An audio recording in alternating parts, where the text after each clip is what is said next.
Are you troubled about pumping out CO2 with every business trip? Do you worry about the cost of removing your emissions?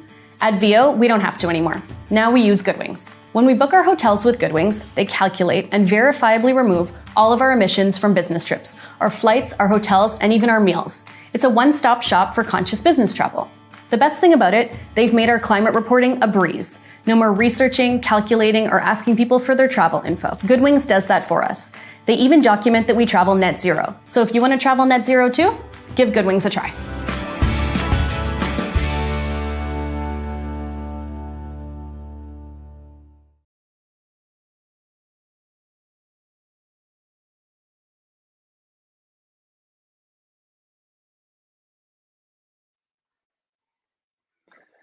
Welcome everyone to this webinar today, where we have a super exciting topic around carbon offsetting one-on-one, and really trying to understand how we can tackle climate change with nature.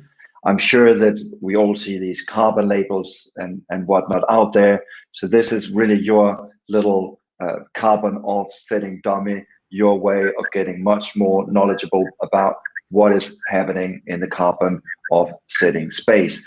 My name is Thomas Kolster, and I'm an author and marketing activist on a mission to put people and planet first. And at the Goodvertising agency, we do help clients, organizations, and brands to become catalysts for positive change. So I'm incredibly excited to have this conversation, and I'm joined by two experts that can hopefully enlighten us a little bit and be our, small helpers in understanding what's happening in this space.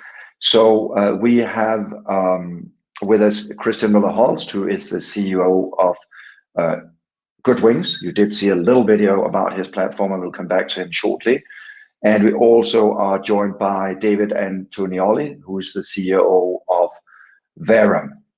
So obviously, I think a lot of us think about how can we live more carbon friendly, and how would we be able to do that if we didn't have labels, if we didn't know the impact of the products and the services that we were using. So let's jump into this and explore this. And one of the things, and why I'm so happy that we're joined by Christian here today, is in fact that he's tried to come up with a solution tackling something that a lot of us, I think, are quite concerned about: travel. So Christian, can you just shortly tell us a little bit about what is Goodwings and what has a travel platform at all to do with carbon emissions? And what does travel to do with COVID? I mean, just the mere fact that we're traveling out it gets me excited. But what does not get me excited is the fact that when travel returns, so will travel emission. Goodwings was started, I co-founded Goodwings 5-6 years ago now, because no one in this industry was driving any substantial change. What we found was an online travel industry basically spending all its money on advertising. So it's very simple. We spend almost nothing on advertising. We use that money, we funnel that money to projects that are tackling climate change, that are verifiably removing carbon from the atmosphere, so that our clients can travel net zero. And because we use the marketing money, the hotels do not get more expensive as if you compare them with other major platforms, which is the game changer. Because everyone has been talking sustainable travel, but none of the big guys have shown have come up with any solutions, because their answer is, well, clients don't want to pay extra. And 5-6 years later, I have to admit that they were right. It is enormously price sensitive. So you can only make climate friendly travel mainstream if you can also be price competitive. Great. So that's at least a really good opportunity for you out there who wants to think about how to live more or travel more carbon friendly. But obviously, and this brings me to you, David, I just see tons of logos out there claiming all sorts of things, from net travel to carbon neutral to what Christian just said, carbon offsetting. And that brings me to your company, Vera, because you are definitely one of the experts in this field. So what does Vera do? Sure. Thank you, Thomas, and thank you for inviting me to be on this webinar. It's exciting to be able to share with people what we do. Just to be clear, Vera is a nonprofit organization. We're not a company. And I think that's really important given what we do, which is that we certify projects that reduce greenhouse gas emissions or remove carbon from the atmosphere. And so what we do is we are essentially a sort of regulator. That's probably the easiest way to think about it. We spend our time drafting and overseeing the implementation of a set of rules that require that basically ensure that the projects that we certify are actually measurably reducing greenhouse gas emissions or removing them from the atmosphere. And that can be anything from a project that captures landfill gas and destroys it before it goes to the atmosphere. It can be a project that conserves forests. It can be a project that replants forests. So there's a variety of different projects, but our job is to make sure that the entire system works, that the accounting of the reductions is accurate, that the projects really are going above and beyond what otherwise would have happened, which is a critical element in kind of the offsetting world, that all the projects are audited by an independent third-party auditor whose work we oversee, and that all of the project information is listed on a transparent registry that everybody can see. So you can look into any of the projects that we've certified to understand what they're doing. You can look at the auditing reports, and everything is online. So that's essentially what we do. We oversee the development of these rules and the implementation of them, and we review a lot of documents, as you can imagine, as projects request either registration or issuance of carbon credits. What we issue are called verified carbon units, or VCUs. Great. So obviously, as someone who wants to go travel, I obviously want to look for somebody who can help me reduce my footprint. And in that journey, Christian, obviously, you must have had some considerations in terms of how you wanted to do that. So how did you go about, thinking about carbon offsetting and engaging all of us in that carbon offsetting?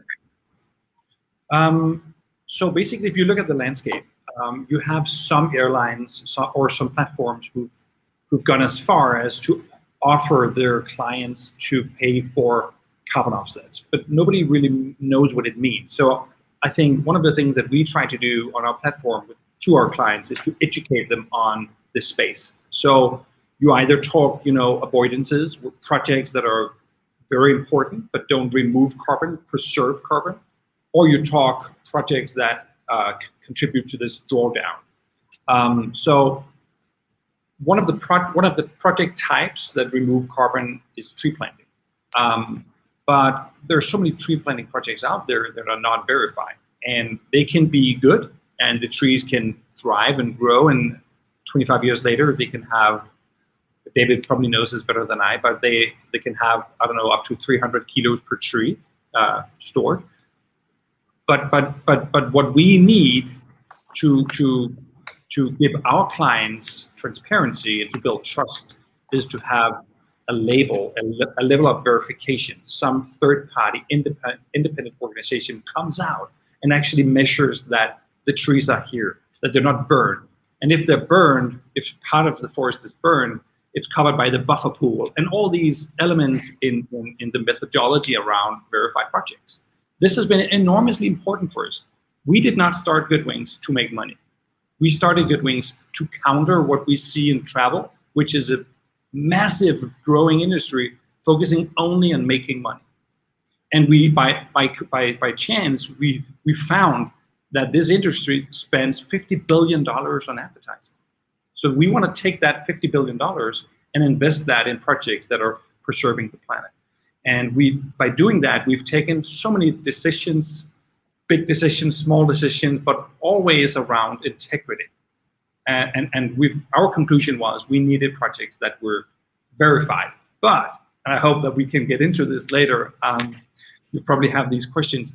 Are we running out of projects? What is the future, the outlook, and all that? This is something obviously that we also look into as we scale as a company, and that we get more clients to travel more responsible.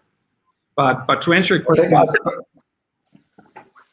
think you're absolutely right that, you know, there's a future for this, and obviously people want to engage around this topic.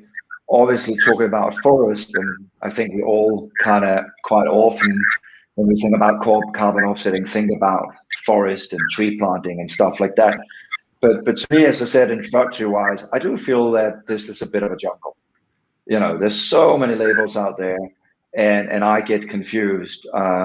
So David, as a sort of regulator in this space, is what should I choose? What should I be thinking about when looking for some of these carbon offsetting programs? Or should I just trust the AdWords from the car companies, the airlines, the travel platforms? No, I mean, I know that was a leading question, but no, but that's a very good question. I do think you need to look for a certain set of elements that make sure that what you're getting is a real emission reduction. So 12, 15 years ago, when the voluntary carbon market started to really get going, there were a number of standards out there. And over time, that has now been reduced to like 3 or 4 that are broadly accepted. There's us, the VCS program, there's the gold standard, there's the Climate Action Reserve, the American Carbon Registry. And, you know, those have a couple of key elements or hallmarks. If you mind, I'm going to share my screen to kind of share, you know, some view of something that might be useful here, because it'll illustrate what I'm talking about. And sorry to subject you to PowerPoint, but can you see my screen now? We can now. We just need full screen. And then, David, a good point as well is I think a lot of these labels, you mentioned the names, and I'm getting confused. I probably wouldn't know half of them, so it's probably good to get a bit of an illustration going here. Yeah. Well, what I mentioned were greenhouse gas crediting programs, right? So we run the VCS program, which is the one that's most widely used in the voluntary carbon market. And it consists of what's here in the slide on the screen. So at the core is the standard. So it's the basic rule book of things that the credits must have. So for example, one of the things that the standard says is all credits must be audited by a qualified independent auditor. So that's like, has to happen. All credits must be listed on a registry. All credits must be permanent. All credits must be real, meaning they need to have happened. We can't credit stuff out into the future. So it's a set of basic requirements. And what we do is we then build a number of program functions, if you will, to operationalize that. So the first thing that you see up in the kind of northwest quadrant is accounting methodology. So there's a number of different projects as I described, and you need to have accounting methodologies for every single one, right? So a project that's conserving forests is going to have very different data parameters than a project that's planting trees versus a project that's doing landfill gas or other types of interventions. So you have to have specific detailed accounting methodologies to make sure that you're measuring the right things in the right frequency and making sure that the reductions really are quantified properly. Then on the upper right-hand side, or the northeast quadrant, you've got independent auditing. I mentioned this is one of the main requirements as is in the standard. And so we need to have basically a set of rules and procedures that we work to make sure that the auditors that are working under the VCS program are doing their job right. So that's all about making sure that they're working right, and we audit the auditors essentially. But we have to have, again, a programmatic, work stream around that. And then at the very bottom is the registry system. I mentioned this. All the credits have to be listed on a transparent registry. So these are the functions of greenhouse gas crediting programs. And another important piece is that they need to be governed properly. So that's why the governance, kind of wraps around the whole thing. And that includes stuff like there needs to be no conflicts of interest, right? In respect of the organization, the people on the board, and the conflicts are reported and addressed, et cetera. So that's really, really important. One of the key things there is that our job stops when the credits are certified. We don't trade them. We don't participate in the market. So our job stops at when the credits are issued. And that's really important because back in the day, and I think in the future, you'll start to see entities that will say, hey, I can create the credit and I'll trade it for you. That's a no-no. That's the fox watching the chicken coop, right? The proverbial problem. Other things related to governance are making sure that all of our rules and procedures are developed with transparent stakeholder consultations, right? So key thing as a regulator, if you think about it, all rules need to go through a considered stakeholder consultation so that you can gather input and then refine them as you go along. And so there's if you look at all of the greenhouse gas crediting programs, the main ones that the VCS program is ours, the gold standard, the Climate Action Reserve, the American Carbon Registry, they all basically have these things in them. And so that's the kind of thing you need to be looking for when you're looking at what it is that a greenhouse gas program is and whether you can trust it. I'll stop sharing. So fundamentally, four trusted, in your words, four trusted labels we should be looking after. But before we kind of dwell more into where this market is heading and some of the developments, I want to ask you one thing, Christian, because obviously one thing is carbon offsetting, but how else can I, as an individual, limit my carbon footprint? Obviously, there's a lot of talk about, flight shaming. There's a lot of talk about, choosing different hotels. So what considerations do you put into that? Because I guess that needs to be I need to do something as well, I guess, in other words. So first and foremost, we must reduce our emissions. We should not just lean back and enjoy that someone offsets or removes, in our case, our emissions. We should be looking at reducing. The problem with travel really is that COVID has taught us what it means shutting the world down. And 350 million people work in travel and tourism. So what that means that more than 1 billion people's lives depend on a source of income from this industry. And the ones in the Western world are not suffering the most. So we need to balance people and planet. We need to find a way of getting travel and tourism, aviation, including aviation, back. But there are many ways of reducing your emissions without compromising. There are many companies these days that are opening their eyes to doing online meetings, or taking the train or the car on certain distances where they used to just jump into an airplane and fly. Copenhagen, Berlin, for example. So what we do with Goodwings, because we're hotels only, even though we take full responsibility of our client's full trip with our carbon calculator, we only sell the hotel. But with our carbon calculator, we also visualize how much CO2 you are emitting with certain types of transportation. So we try to nudge our clients. We're launching maybe later this year or next year, like a gamification element, badges, where we nudge our clients if they, for instance, go by train on a distance from their home address and the hotel more than 300 kilometers. Obviously, we shouldn't be giving them badges for taking the train if they're staying in a hotel in their own city. So we're looking at certain ways to identify travelers who are making the right choices, and that is to reduce.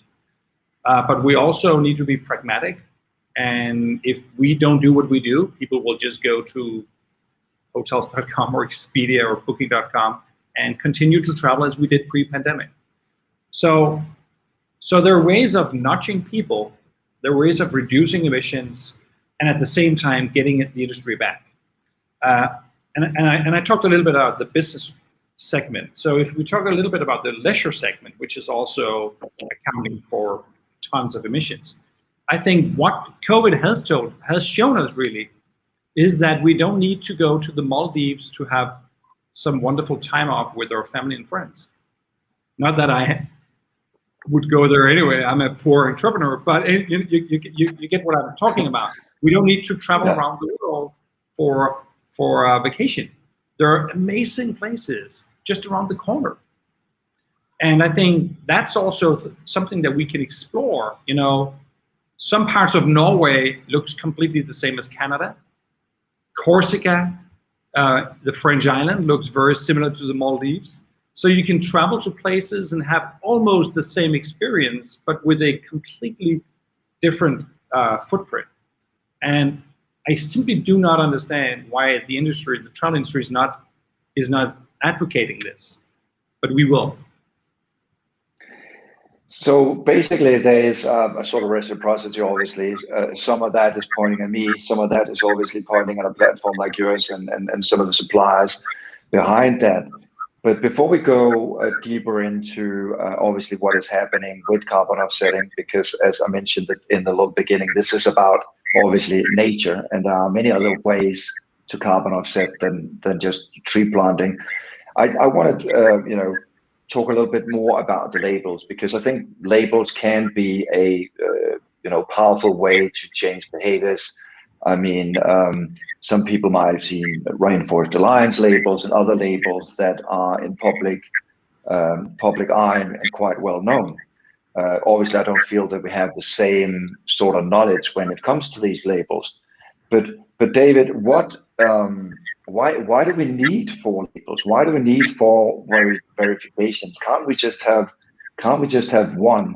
And where do you think this market is heading when we look at labeling? Yeah, it's a perennial question. Yeah, I mean, the world we've gone through that. So when we had the Kyoto Protocol, there was a single crediting mechanism called the Clean Development Mechanism. And it worked really well. It provided a lot of insight and knowledge, but some people didn't like it because it was just a single shop. And it did not, in some people's views, was not innovative and was not identifying new opportunities. I mean, it was a complicated thing. It was run by the UN. I gotta say, it was really well run. It was a great initiative, and it worked really well, and it drove millions and millions of dollars towards climate action. But in the voluntary market, what happened was that the sector actually became very full with different standards, and now 4 is much better than 10, which is what used to happen. But I do get the point that sometimes people are like, well, why don't we just go with 1? There is an effort underway that's trying to streamline this and standardize this to a certain extent. It's called the Task Force for Scaling Voluntary Markets. And Mark Carney, who's the head of the Bank of England, who's the ex-head of the Bank of England, is leading it, along with people from Standard Bank, Bill Winters, and some folks from the International Institute for Finance, and Nazareth, and others, and Tim Adams. And what they are trying to do is bring together the knowledge in the sector and come up with a base set of criteria that will establish and determine which are the carbon credits that you can trust. So that slide I shared before, that's essentially, they'll be looking at that. So they will then come and look at us and say, okay, Vera, tell us how you do your auditing, and prove to us that you're auditing, that the auditors under your program are doing an effective job. Prove to us that your registry is working properly, or prove to us that you've dealt with all the conflict of interest, or that you're not, creating and selling credits. So they'll be making sure that what we say we do, we actually do. And I think that will be really useful. If that process gets through and actually comes up with the results, they will then ideally, at some point, maybe 6 months or a year from now, will say, okay, we've studied all the greenhouse gas programs, and there aren't just 4. I mean, there's a few others. There's Plan Vivo, there's the Clean Development Mechanism, there's the Global Carbon Council. So there's a few others, right? I just mentioned the 4 that are most common. But the point is that if they look at all of these programs, look under the hood, and determine which ones actually meet those core carbon principles, which ones don't. And they'll say, look, we've looked at them and these 5 meet the rules. Then that will make your and all consumers' job a lot easier. They'll say, okay, these have been blessed by this organization, and we now know that we can have confidence in them, and we don't have to worry about the differences between them. And I think that will be a very useful thing for the market, because your question is very correct, right? People ask me, so why should I trust you? And I say, well, because we've got good rules, we've got good process, et cetera, et cetera. But in the end of the day, nobody has looked at me and said, okay, I approve of what you do. Not nobody. I mean, we have been approved, say, by actually in the international aviation sector by CORSIA, which is the carbon offsetting and reduction scheme for international aviation. So our credits can be used for compliance by airlines who are meeting those obligations. And we've also been recognized by the government of Colombia and the government of South Africa, who have carbon taxes, where you can pay your carbon tax instead of paying the carbon tax, you can surrender a carbon credit. So that's just to say that there's the infrastructure and the rules that have been developed in the voluntary market are starting to gain traction in regulated markets. But again, back to the task force, I think the task force hopefully provide that level of confidence that people need to be able to have confidence that these reductions are really real. I did warn you all about that this would be, carbon offsetting for dummies, and this is a bit of an alphabet. There's a lot of different terms. There's a lot of different labels. So let's hope we can all guide you through all of this. And if you do have any questions, do ask them, as you can see in the bottom of the little ticker there, and I will post some of those questions. I can already see there's a couple coming in here, so we will make space for that towards the end. Before we go back to one thing that you said, David, about innovation, I just want to ask you one thing, Christian, because as some of you saw in that little video in the beginning, one key aspect of this is obviously engaging us around carbon offsetting. And for me, either as a business traveler or as an individual, to understand the impact that I have, because else how can I change? What are some of the tools? What are some of the communication vehicles that you guys use to help me? We try to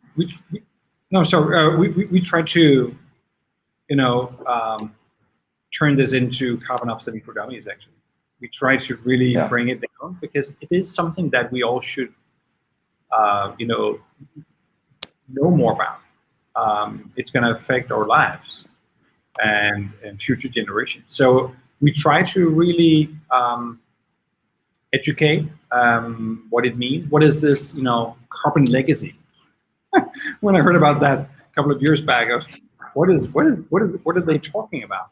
But the fact that we have been pumping out, X billion tons of carbon dioxide ever since the beginning of the industrial processing or revolution. Those, 900 gigatons, or probably more than that we have already up there in the atmosphere, means that we now have a certain budget that we need to stay within. And what does that mean? So we try to take these mega terms down on a practical level, really. And for instance, talking about the global carbon budget, we're also planning on introducing that for business travelers. So a business can sign up and we say, hey, you're an architect company in Seattle, you're 200 employees. Well, we can see in our database that an average architect company emits around 2 tons per FTE. So that's 400 tons. But what's going to be your target? So they can maybe say, well, we're going to reduce it to 250. And then have that 250 tons and give it out as departmental budgets, like we would do in any other budgeting exercise.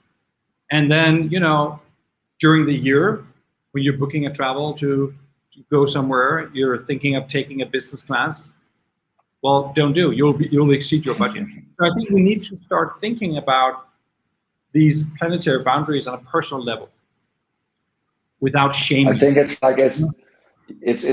like standing in the scale in the morning and wanting to know you want to lose weight, and they're obviously trying to get rid of some of those extra kilos. So that's for sure, and we can do that both as professionals and leisure travelers.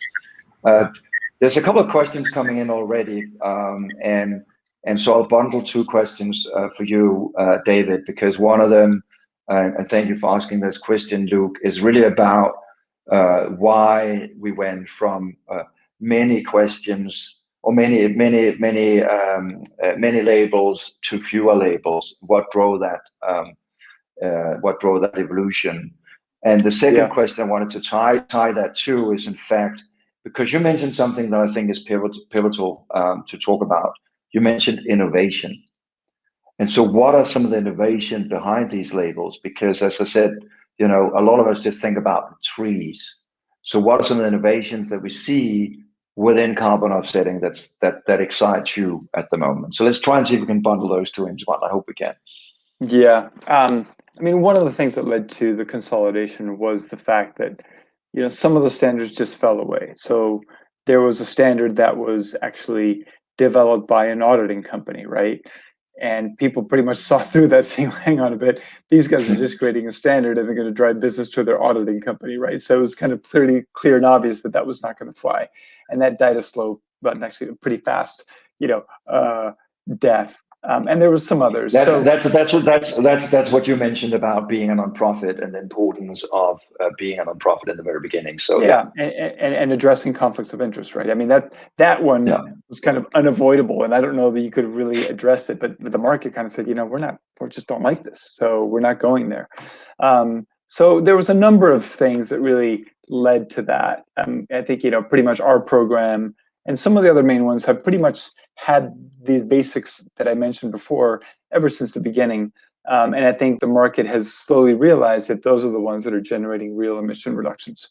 And in terms of excitement, there's a lot of really interesting things happening. I mean, over the last several years, we've started to see increasing interest in natural climate solutions because we now have crediting systems for avoided deforestation and reforestation. And so that's very exciting. There is quite an interest in removals, and you guys are probably a great example of that, and that's great. I do worry a little bit that the attention could be taken away from avoidance reduction. So, for example, forest conservation initiatives, which will make the job harder. If we lose the tropical forest, then we'll just have to plant more trees. And there aren't endless places where we can plant trees. So in terms of drawing down carbon, one thing I'm very excited about is that there will be, or starting to be, new technologies out there like direct air capture. That's pretty exciting. To think that we could actually pull down carbon from the atmosphere is pretty cool, and makes me think, wow, maybe we don't have to live with 1.5 degrees. Maybe we can actually get back to pre-industrial concentrations of greenhouse gas emissions, because if you think about it, right now we're living at the consequences of 1 degree of warming, and we're willing to buy another half degree when we know the changes are exponential. That's very scary. So I'm hopeful that actually we'll get there. I don't know if we'll get there with carbon markets or not, but just in the space, there's a lot of attention, a lot of research, and a lot of money being flowing to solutions, and I think it's pretty exciting. In terms of where we see things going from a carbon crediting perspective, I'm excited about the task force for scaling voluntary markets. I think it's got the potential for helping consolidate and provide more confidence to the market, and we're starting to see the evolution of crediting into government programs, which is ultimately what we want. Because if you think about it, we live. Our work is really based on the fact that there's not enough government regulation. If you think about the projects that we certify, one of the first questions we ever ask is this required by government, by regulation? And if it isn't, then you can invest in it and create a carbon offset, because it wouldn't have happened anyway. But we're now starting to see more regulations and governments stepping up, and I hope that only increases over time, which will mean that our work will reduce, and that's great, right? Carbon offsets, I guess my final point, not final, but in this particular segment, they need to be a transition tool. You can't just rely on the carbon offset and say, oh, great, I'm good. I think, many of the things that were mentioned before about making sure that you're reducing your footprint, that you're comparing, boy, should I take a train or drive instead of taking the plane? When you get to the hotel, we talked about this the other day, are there ways when you can identify and differentiate amongst the hotels that are more sustainable than not, right? That would be great. We need to start making those choices. And if we can do that, we can start driving finance to those sustainable activities. We're getting tons of questions into the chat, so thank you so much for asking all of these questions, and we'll do our best to answer them. So we'll do a bit shorter answers this time, so we can try and see if we can make our way through them.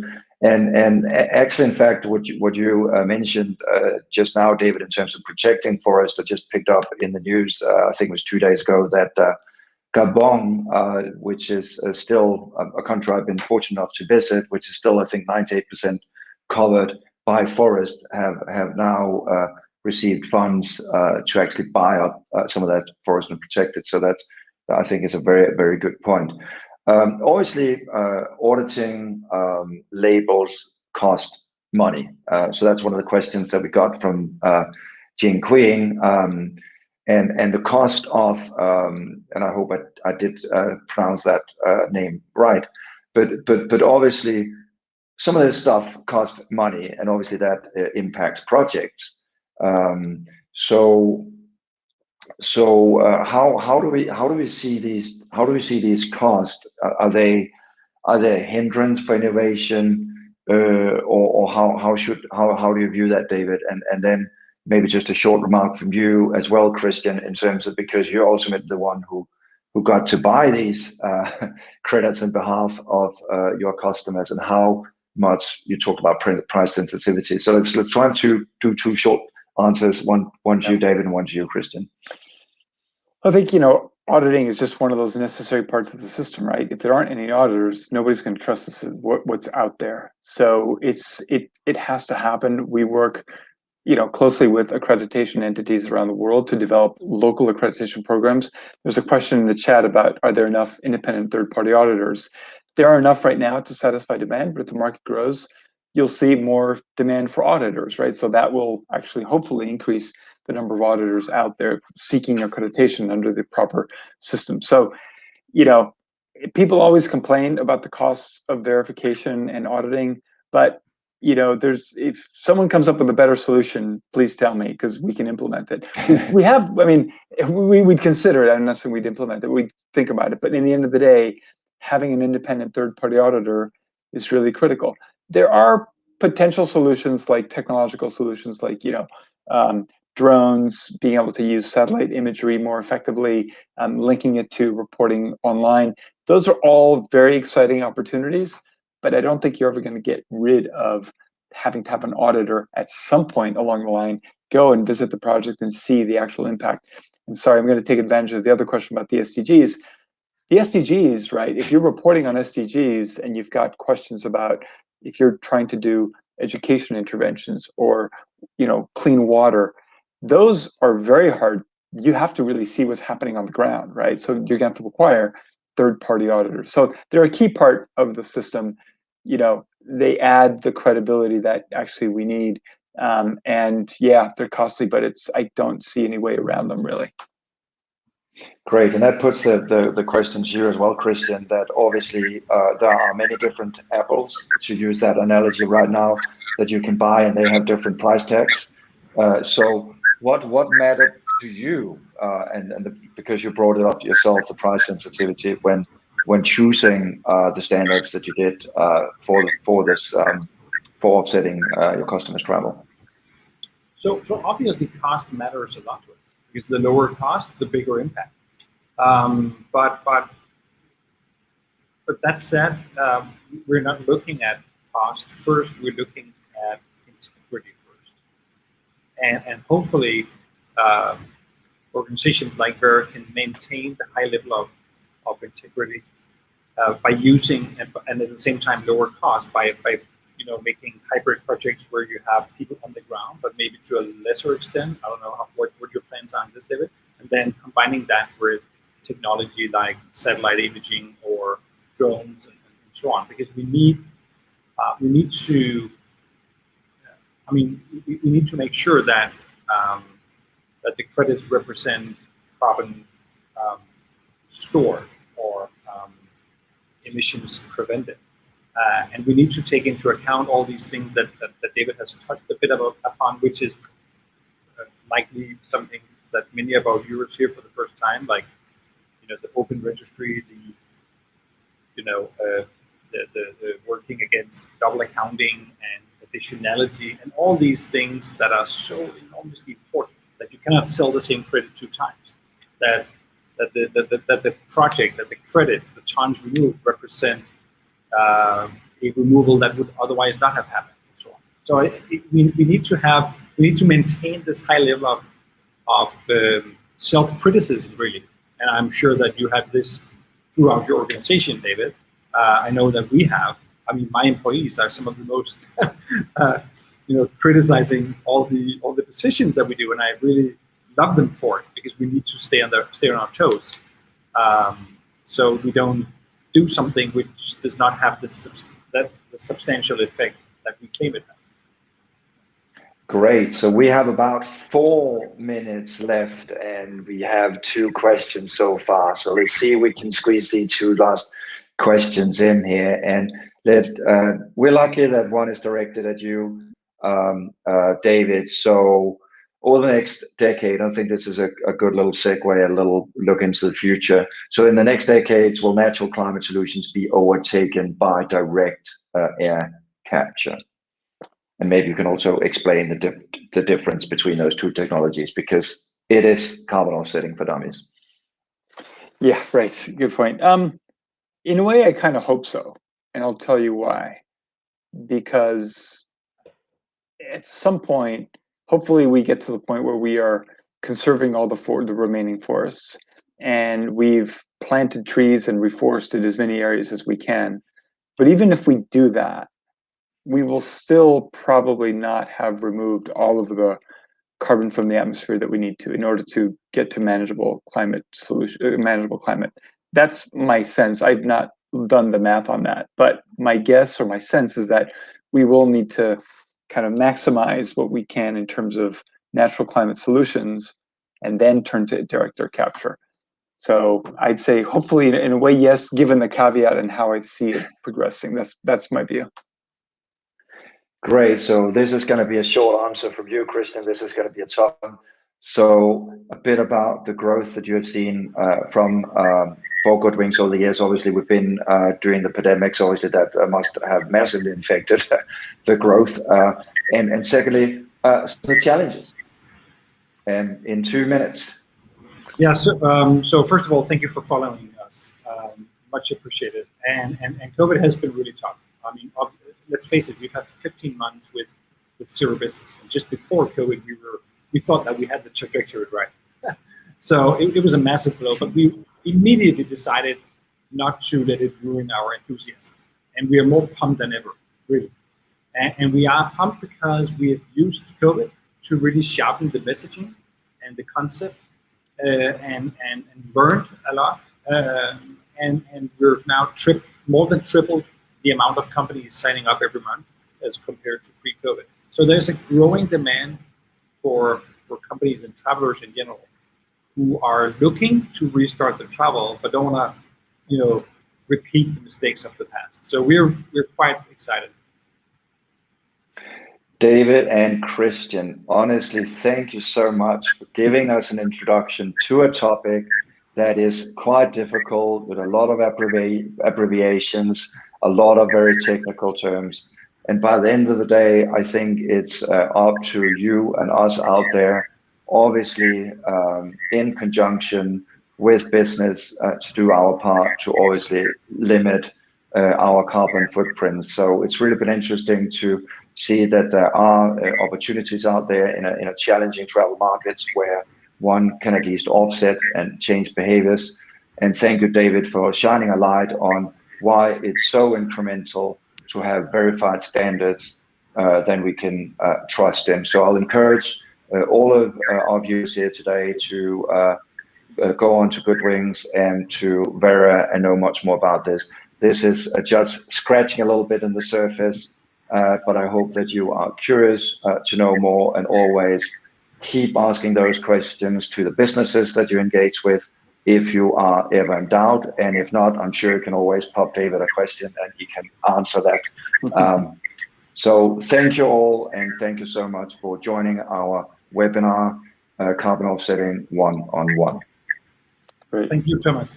Thank you, Thomas, and thank you, Christian, for the invitation. Thank you, David. Have a good day, all, everybody. Bye.